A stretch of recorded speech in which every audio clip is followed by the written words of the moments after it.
जय श्रीराम जय हनुमान. मित्रांनो, सकाळच्या बाहेर रानात जाऊन विहिरीच्या पाण्याचा अंदाज घेतला आणि मोटर सुरू केली. मोटर चालू झाल्याची खात्री करून खाली गेलो आणि प्रत्येक सरीत व्यवस्थित पाणी लावून घेतलं. पाणी लावून झालं की लगेच खालच्या रानातून कळक घेऊन आलो, कारण आईनं सांगितलेलं येताना रानातल्या शेवग्याची शेंगा घेऊन ये. झाडाला शेवग्याच्या भरपूर अशा शेंगा लागलेल्या, पण आपल्याला पाहिजे तेवढ्याच काढल्या, नाहीतर परत मलाच विकायला न्यायला लागतील. ह्या सेल्फी स्टिकनं आपल्याला लय साथ दिली, पण ती आता तुटली. आता नवीन घ्यायला पाहिजे. रानात का नाही कधी कधी चालूमध्ये चेंबर खोलायला लागतोय.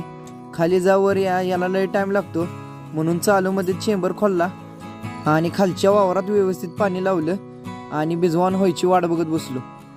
पण बिजवान काय झालं नाही. पण आपल्या विहिरीचं पाणी संपलं. आता पाणी टिकत नाही. विहिरीचं पाणी लगेच तळ गाठतंय.